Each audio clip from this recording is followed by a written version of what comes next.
You know, my wife, she's a little worried about some of the things I say and the way I talk, right? So she wants us to start going back to church. We got church people in here? Okay, one clap. I like how there was a pause. It was God's mightiest warrior, and then a bunch of heathens that are like, well, what's he going to say first? Let's find out. No, I'm not going to make fun of God. I'm not going to make fun of your religion. We're all going to have a good time tonight, right? We're all on the same team. But have you ever walked into a church and taken a look around and just been like, surely we don't have to spend eternity with everybody, right? The lady that held the door open for us the other day had a bright Bible highlighter yellow dress on with a crown of thorns and a cross on it and the words, best day ever.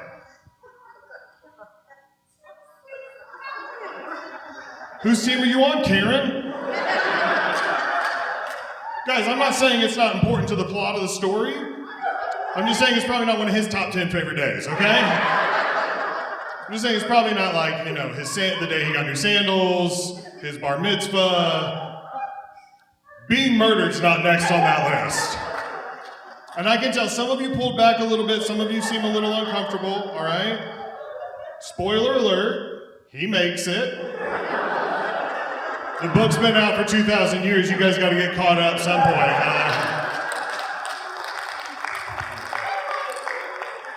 But then have you ever walked into the sanctuary, right? And they've just got that one choir member who's just going above and beyond the call of duty, They start singing lines to the song, but then interjecting their own lines in between. Like they'll sing something and then just be like, yes, Jesus.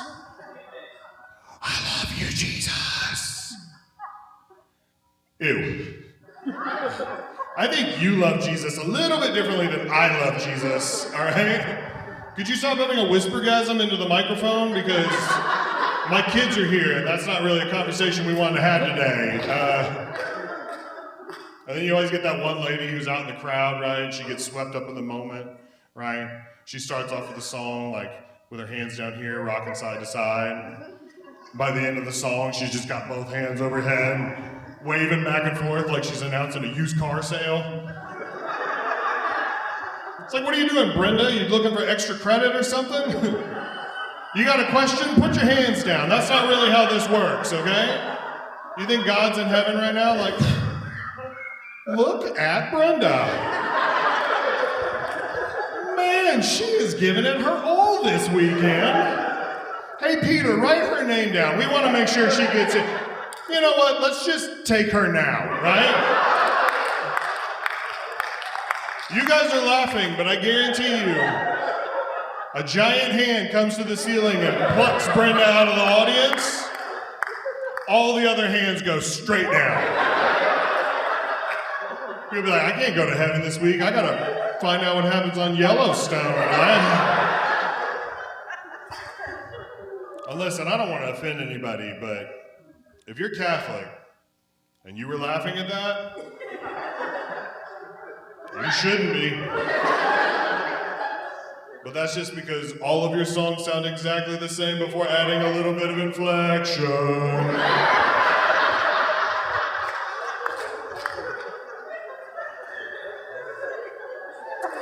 But then they always do the communion, right? Where you go and you get your breadcrumb and you dip it in your grape juice or whatever. And they relate it to a Bible verse. Well, they put the Bible verse up on the screen and it said, "This is my body." And next to the word body was like an asterisk, And I look at the bottom of the screen and it said, gluten-free options available at the sound booth. What part of the body is gluten-free, guys? I mean, that still sounds like a lot of carbs. I've been trying to watch my figure. Is there like a keto Christ I could try out? Maybe dip something in the queso de Cristo? That's how I want to take my Jesus this week. But the rule in my family is that if I say anything at all, if I make any jokes, any comments, any silly remarks, I have to go wait in the car till it's over, right? And we're making our way down to the front to get our little crouton. And I lock eyes with this particular individual. Now, this particular individual was a dwarf. And I know what you're thinking. Is this tall jerk really going to make fun of someone with a disability? No, I wouldn't, never. Unless we were really good friends, then yeah, probably all the time, okay? However, this particular dwarf was on a hoverboard with blue and red flashing lights, like a patrolman for the Lollipop Guild out looking for sinners. Guys, 10 years ago, that sentence didn't even exist, okay? If I were to come up to any of you on the street and just be like, there's a dwarf on a hoverboard in church, you guys would be like, this guy needs medication. And now I'm just supposed to pretend like it's a normal, everyday occurrence, right? When my wife sees me see him and just gets the keys out of her purse. And I did my best. I really did, but eventually I just had to turn around. I just looked at her and I was like, best day ever.